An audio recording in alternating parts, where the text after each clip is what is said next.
Hey everyone, welcome to another edition of my live tea tasting. I've got an exciting blend for you guys tonight, so without further ado, I'm just going to jump right in because I am, well, for two reasons. One, I am doing a master's tea again. Today's blend is going to be Fujian Silver Needle, and there's two reasons why I'm jumping in. One, it's a delicious taste. I love Silver Needle in general, and two, since this is a white tea, the the temperature was brewed very low, so I'm going to take advantage of that while it's still hot and start drinking. But before I do, guys, I want to show you guys something very special about this tea. Now, normally when I brew a tea, you see that there's some sort of color to it. But because this is a white tea, and this is specifically a silver needle, check it out. Look at how pure white, clear that is. You can see right through it. And yes, there is tea in here. It's just super duper delicate. And it's one of my absolute favorites. I absolutely love silver needle. So I'm going to take my first sip real quick so I can get that flavor going.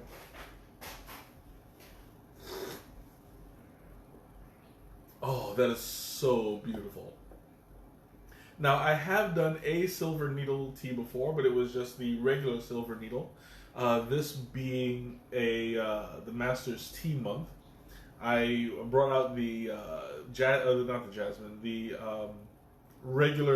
the Master's silver needle, and I've shown this a couple times because it's actually very interesting, the texture of the leaf itself. First of all, if you notice something, since this is a white tea, it's got very little to no oxidation in it. Literally, Snail, welcome. Michelle, welcome. So what we have here is just the way that it's plucked. It's basically like this being a silver needle. They pluck the really young buds, and they don't even let it open. Now, normally when you see a tea leaf, they pluck the two leaves and the bud together, so that you have the three. Like you guys have seen this before. They pluck this when the leaf is still young, and they call it silver needle because of the look of it. Now, if you take a closer look, I don't know if it's going to show up very well on these cameras, but you should be able to see there's kind of like a little yellowish, whitish glow. There's little peach fuzz on here that gives it a soft texture. Pops, welcome. So there is when you feel it, it's going to be a very sharp, sturdy leaf. It's dried, but it was not heated. So that's why I say there's very little oxidation, if any. You're going to have that really strong stick, like that strong stick-like form that's pointed at the top, hence the silver needle. Now, when it's brewed, you want to brew it very delicately because there's no oxidation. It's going to be very easy to burn. So this I steeped as 180 degrees for about 3 minutes. You do it around 2 or 3 minutes to keep it to keep it from burning. But as you see, the look of it is very light. Like there's very little coloring in there. I don't know if you guys can see it on camera, but there's just a very slight yellowish glow. But other than that, there's no coloring at all. But you do get the taste. Now, it's very difficult to taste it unless you know what you're looking for. There's like a silky, almost velvety kind of texture to it. It's very smooth, very light, but following the flavor, you get a nice kind of buttery sense to it. Very, very light, but of course, yeah, it's going to be nice and smooth. I can appreciate that. The only thing is that to the untrained tongue, it's going to taste like just hot water, with like, let's not hot water, let's call it hot mineral water, because there is a taste to it, but it's very difficult to navigate. For this, I would recommend drinking other white teas like white peony, even flavored white teas, like, you know, you get a strawberry flavor, something to mix the flavor in, so that you can gradually move on to the white, the silver needle, like this, because without knowing what you're going into, it's going to be very difficult to navigate the flavor. So I'm going to show you guys now after it's been. Let me see if I can pull this one out. This one actually, yeah, I'll open up this one. There we go. So I have to. It's kind of sticking to my finger there, but as you can see, there's very little change from what it was when it was dry to what it is now. But when you open it up, you're still going to have the white peach fuzz for it. Oh, let me see if I can do this correctly, because it can be a little bit of a challenge when you have big old meat hooks like mine. Oh, ooh, there we go. I almost got it. Ideally, when you open this up, you're going to still get the three leaf structure. I'd do it better with this hand, but you have like the two leaves and the bud in the middle. Now, generally, you'll want to get the there. Oh, almost. There we go. Ah, wonderful! I got it. Okay, there we go. I kind of broke one of the leaves a little bit, but as you can see, there it is. The three. There it is. The three leaves. You have. It comes out very blurry. I just wish there was like a high definition camera or something. But you see the leaf here, the bud, and the other leaf. The other leaf kind of got broken, but that's okay, because you still get the sense of what I'm talking about. And after you steep it, you're able to see the white fuzz a lot better. But this is a very, very young leaf. Even the bud is like a little bit stiff. So the best time to actually pluck these leaves is the first flush in the spring, after the tea plants have gone dormant and they start to wake up, they start to grow again. You'll want to pick it up first. That way you have all that stored flavor, and the new buds are extremely new. You know, you're going to get a good crop after they've settled in for the winter and really accumulated that flavor.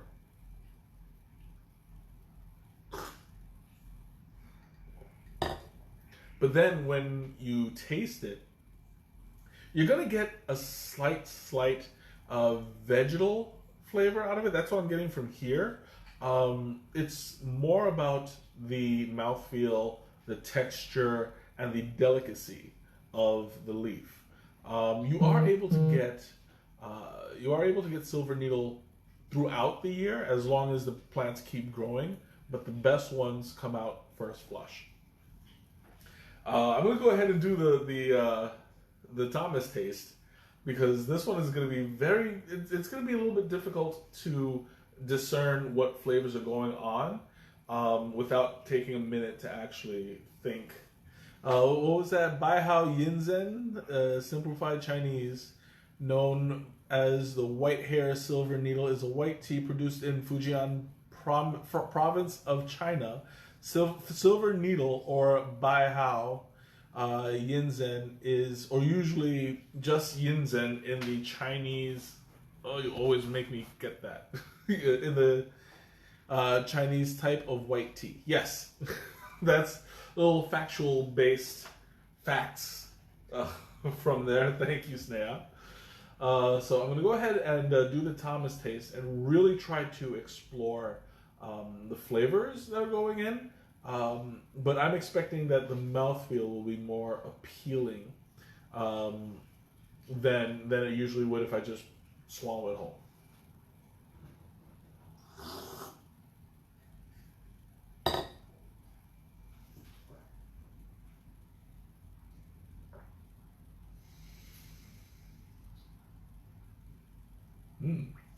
Oh, that is really good. I'm getting this whole sensation of it's like a fresh garden. When you smell the greenery of the leaves, you don't actually taste that much, but it's like the taste of the smell, if that makes sense. It's very delicate, very soft. It's got a silky mouthfeel, but it's got a really, really slow burn. And that's something that I can really appreciate. It's not going away. Hey, Teresa, welcome. It's not going away like just a cup of water. You know, a cup of water, you just drink it, and it disappears after a second or two. This is really sitting there. Miriam, welcome. This is really sitting there on the bed or the palate of my tongue, and it's just a nice aromatic flavor. I'm getting a good soft feeling across my tongue, kind of like a coat. But it's really it's got an incredible texture.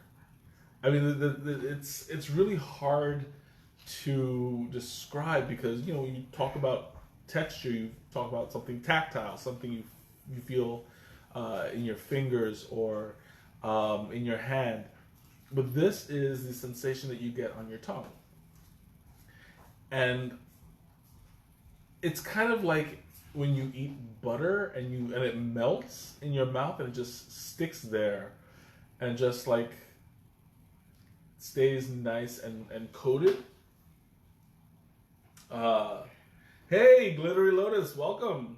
Sorry, I wasn't paying attention to Twitch because sometimes I get so focused on the cameras, the computer's over here. So sorry about that. I don't know how long you were there, but thanks for joining. So yeah, I think in Silver Needle, the taste is really great, but the texture is what needs to be explored above everything else. I'm assuming that this is a first flush. It doesn't. I don't think it says it, but in order for it to be considered a master's tea, it really should be. And then after it's dried and it's kept in an airtight container, away from light, away from heat, away from moisture, anything that can affect the flavor, you want to protect.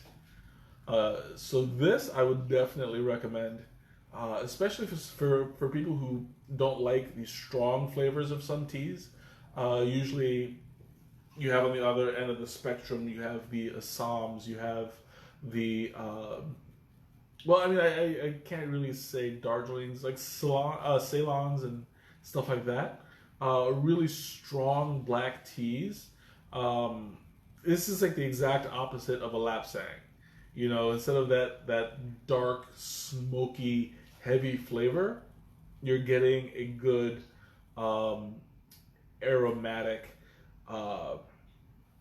velvety, silky, smooth softness to it. So this is like two ends of the spectrum. You're getting a nice experience just based on the other senses, you know. And that's not something I talk about very often because you don't often feel a tea, you know. Mona Lisa, welcome. You don't often feel a tea, but in this case, you feel it on your tongue and you feel it in your hands. Now, when you pick up a silver needle stalk, you can stroke it. I know this sounds awful. All of you dirty minds out there. But you can stroke it and you feel that there's a really soft texture to it, which is, you don't get that in any other kind of leaf. I mean, well, no, you don't get that in any other kind of brew of tea. There are a lot of leaves out there that have this really, oops, I broke it. This is why I can't have good things. But yeah, like it's got a nice texture to it, and the soft, sweet, velvety kind of texture comes out in the tea. So you get it's something that's it's definitely worth experiencing. If you're looking to start off in white teas, I would say it's a gradual build up to the silver needle, but by the same token, if you want to develop a love of tea in general, and you want to start from something as light as possible and start moving your way up the ladder, this is the perfect starting point. It lets you appreciate the flavor of the water itself. Was that a genuine silver needle is a white tea as such, only lightly oxidized. The most sought after productions are from the first flushes, like I said, which generally take place between late March and early April. Why is it saying Seymour when I hit that? Okay, to early April, when the year's first new buds flush. That just means like when they pop out. I lost my place. For the production of silver needle, only the leaf shoots, i.e. the leaf buds before opening, like I showed you guys, are plucked. Unlike the plucking of green tea, the ideal time and weather for plucking white tea is sunny in the morning, when the sun is high enough to have dried any remaining moisture on the buds. So yeah, this is just about the freshest kind of tea that you can get. You know, you get it first thing in the morning, you get it right before it opens up. Very little exposure to life, basically. It doesn't have the chance to grow and mature. It doesn't open. But that's how you get some of the sweet, light flavors. It's basically a baby bud before it gets to open. Now, when you wait for a green tea to open, you wait for the two leaves and a bud to open up and get a little bit of like width to the leaf, and then you'll want to also pluck it after it has gotten a lot of the chlorophyll in its system. So it has to be nice and exposed to a lot of sun, a lot of good weather, a lot of nutrients in the soil, and then you're good to go on a green tea. The white tea, you'll want that same kind of atmosphere, but as you pluck it, you'll want to pluck it super early on. See, now I'm wondering though, because if weather matters that much, I wonder what kind of flavors you'd get if you pluck it in the rain. That might be cool, you know? Just to see how it absorbs the moisture just to re-dry it. I don't know if there is if there's a tea that you pluck while it's raining specifically. I think that's something to Google later on.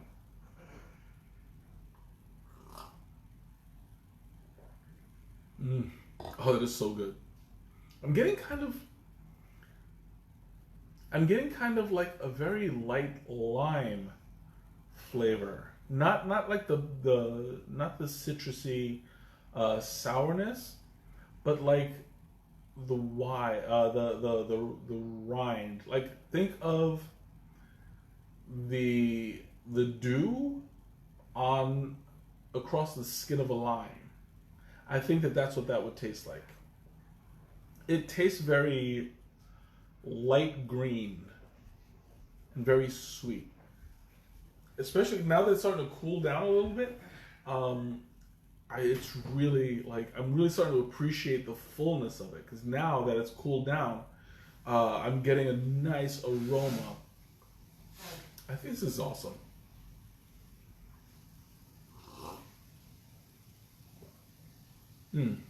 Okay. Gamer, welcome. I see you on there as well. Okay. So, I guess it's time to open up the floor. Questions, comments, anything you want to talk about, now's the time. If you have any questions, I especially love talking about Silver Needle. I do have some announcements. Off the top of my head, I will not be having another tea party tomorrow. I will be otherwise occupied, so unfortunately no links have gone out this week. The tea festival is still going on in November, so I highly encourage everybody to sign up. Admission is free for the general area, so feel free to check it out. It's going to be awesome. Teresa's question: what would I pair this flavor with? I would go with something that's very, very light, because I mean it can easily get lost. This is like drinking water or mineral water, and if you want to really appreciate it, you don't want to you don't want to eat anything that's too. You don't want to eat anything that's too. Oh, looks like my light just went out. You don't want to eat anything that's too heavy, otherwise you'll lose the flavor completely. So it's going to be a challenge trying to figure out what to pair this with. Honestly, I wouldn't pair it with anything because like the flavor is just so. The flavor is just so light. It's going to easily get lost. Mahi or salmon? Maybe. I mean, you have it's like eating seafood with the water. I mean, it seems like a natural choice. But again, it could really give it a like a salty seawater flavor. So I would probably steer clear of that.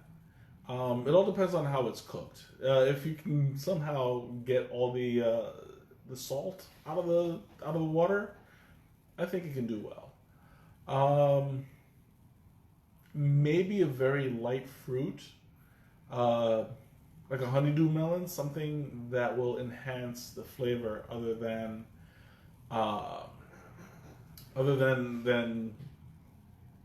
you know what? Yeah, like cucumber. I would say cucumber is would be a good snack to put it with because it's mostly water anyway, and lettuce. I mean, I think that it's very difficult to think of something that I could pair with it because you'll want something that's almost flavorless.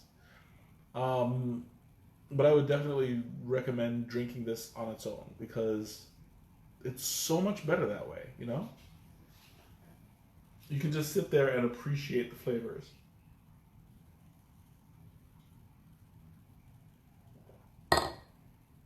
Would this work iced?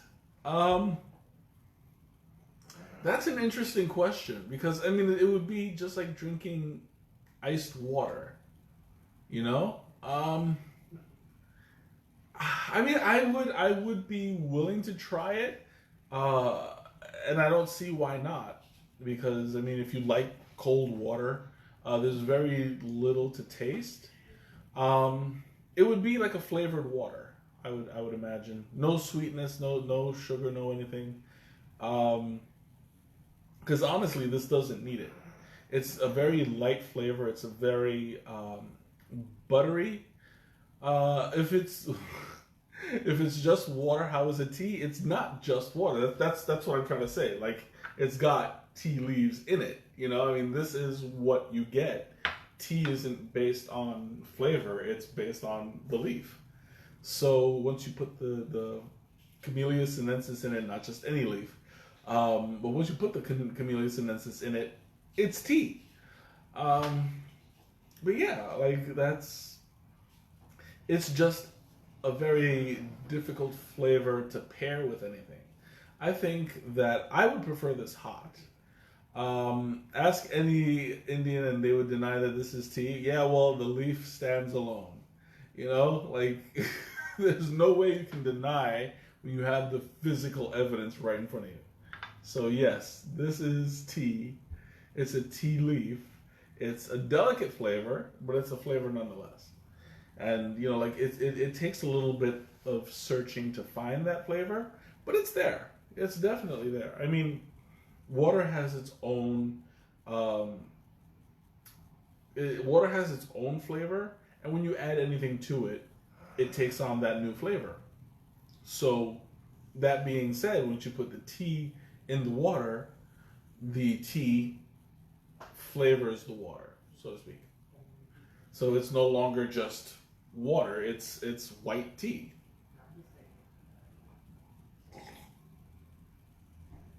Mm.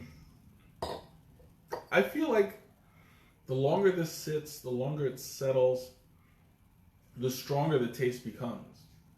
Um, I'm kind of getting like little tones of copper and little pieces of flavor here and there that just speckle the tongue. Um, and then it's like it coats the roof of my mouth so that as I speak, I'm re I'm re-experiencing the flavor. It's a very low, soft. Zam, welcome. It's a very low and soft uh, flavor in my overall palate, but I'm thoroughly enjoying it. I think that this tea has quite a bit of sophistication to it because it's not just you drink it for what it is, um, but instead you drink it and you appreciate the little tones here and there. Yeah, I'm definitely. I definitely recommend this. It's super good. I mean, at this point, I don't even need to slurp anymore because I'm getting the uh, I'm getting the full flavor. You usually have to slurp when it's hot because as you cool it in the mouth, you get to taste the flavors. But in this case, it's already cool. It's already practically room temperature. But I still slurp just to um, like try to open up the taste buds, however much more I can do it.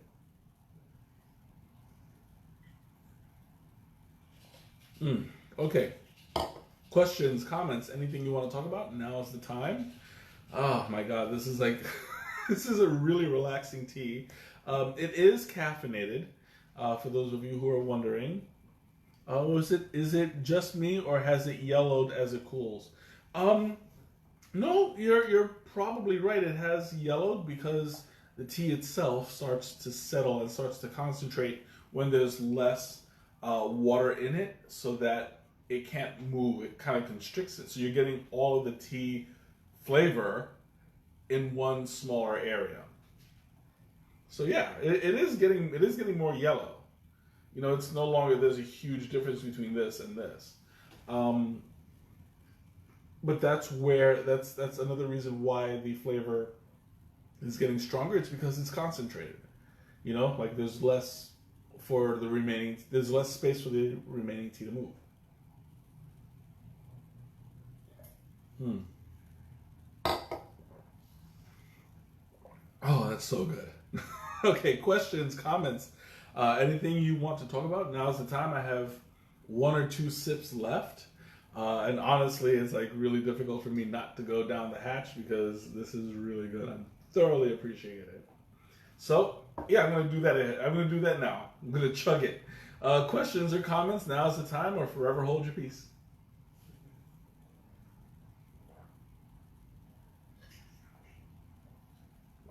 Oh, yes.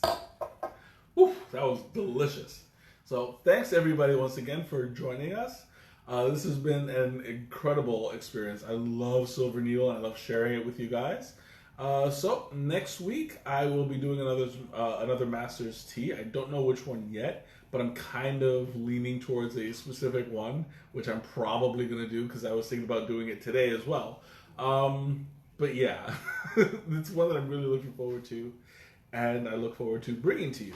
So until next time, have a good night, have a wonderful weekend, and I'll see you next time. Bye.